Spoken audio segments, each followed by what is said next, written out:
Welcome to our continuing study of Ruth. We are starting on Ruth 2, and yesterday when we ended, we were talking about Ruth wanting to go and glean in the fields, which again meant picking up the leftovers in the field. So today I'm going to read verses 2 to 10, and then we're going to talk a little bit about it. And there's a lot here, so buckle up, Here we go. Verse 2. One day Ruth the Moabite said to Naomi, "Let me go out into the harvest fields to pick up the stalks of grain left by anyone who is kind enough to let me do it." Naomi replied, "All right, my daughter, go ahead." So Ruth went out to gather grain behind the harvesters. And as it happened, she found herself working in a field that belonged to Boaz, the relative of her father-in-law, Elimelech. When she was there, Boaz arrived from Bethlehem and greeted the harvesters. "The Lord be with you," he said. "The Lord bless you," the harvesters replied. Then Boaz asked his foreman, Who is that young woman over there? Who does she belong to?" And the foreman replied, "She is the young woman from Moab who came back with Naomi. She asked me this morning if she could gather grain behind the harvesters. She's been hard at work ever since, except for a few minutes' rest and the shelter." Boaz went over and said to Ruth, "Listen, my daughter, stay right here with us when you gather grain. Don't go into any other fields. Stay right behind the young women working in my field. See which part of the field they are harvesting and then follow them. I have warned the young men not to treat you roughly. And when you are thirsty, help yourself to the water they have drawn from the well." Ruth fell to his feet and thanked him warmly. "What have I done to deserve such kindness?" she asked. "I am only a foreigner." So one thing I wanted to point out today is when you read a story like this in the Old Testament, there's much you can learn about the characters in the story, the people in the story, and the story itself, and how God provides in the story. In addition, however, you also can look at how does this story symbolize or point to Jesus, because everything in the Old Testament for us, we want to always be looking on what does it tell me about Jesus. And many times there are two levels of understanding in some of these stories. There's a literal understanding of what happened between Ruth and Naomi and Boaz, but then there's also a symbolic understanding that can help us really understand God's amazing work and can point us to all kinds of things about Jesus and remind us of our salvation. So one thing I wanted to notice in here is some symbolism that you might not have thought about. The first one is the symbolism of the fact that she arrived at the harvest.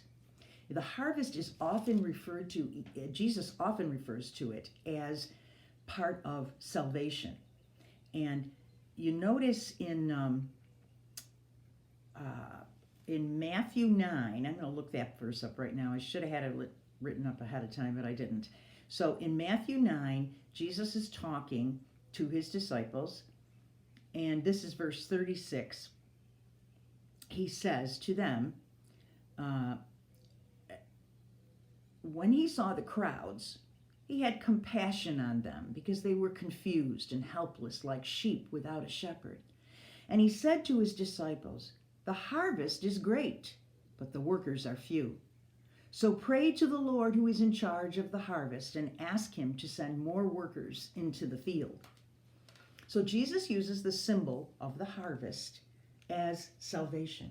He uses it to show the disciples that they need to go out and give the good news to people, because there's all these people that he sees and he has compassion on them, because there are all kinds of people with problems and everyone needs the Lord. So he likens salvation and spreading the good news to the harvest. The harvest is ready. So it's not an accident, I don't think, that Ruth arrives at the harvest and that this whole story is going to revolve around the harvest, because the harvest is a picture or symbol of Christ's death and resurrection to provide salvation for all people. Again, she makes a big deal about the fact that she's a foreigner. She's a foreigner, so she is not one that's readily accepted. The second symbolic thing about that I see here is the humility of Ruth. she brings nothing to this situation at all, and she's very honest about that. She says to Naomi when she first goes out, she says, hopefully I can glean in somebody's field, anyone who is kind enough to let me do it. She's asking for favors here. She is totally dependent on somebody else's generosity for her survival. She brings nothing. She can't buy her way in. She doesn't have any skills. She has nothing to offer. And Ruth, in a way, then, is really symbolic of us as believers, all of us, because she brings nothing to the salvation process. She is totally dependent on grace, even as we are totally dependent on grace. She needs a Savior. She needs somebody to save her. Very much reminded me of a verse from a hymn, Rock of Ages, which is an old hymn, and the first verse is beautiful, but it reminded me of the third verse, which goes like this. Nothing in my hands I bring, simply to the cross I cling, naked come to thee for dress, helpless look to thee for grace, foul I to the fountain fly, wash me, Savior, or I die. That verse just says it all, doesn't it? Like, we come to Jesus with nothing. There's nothing we can bring to buy our way into heaven.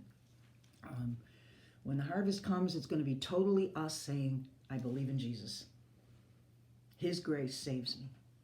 That's all there is to it. And that's what Ruth is like in this picture, because she is coming to the field for salvation for her family, because she needs food, and she doesn't bring anything with her. And even when Boaz is very nice to her and tells her, stay here and do your gleaning in my field, her first reaction is to say to him, what did I do to ever deserve this? What have I done to deserve your kindness? I'm only a foreigner. She expresses her humility. So therefore, Boaz then is very symbolic of Jesus, because he is going to become the Savior. It's interesting also that we're in Bethlehem, which is also symbolic because that's where Jesus was born. And we're from a family of Bethlehem, because remember, Jesus was born in Bethlehem because Joseph and Mary were of the house of David, so they had to go to Bethlehem. So they were originally Ephrathites.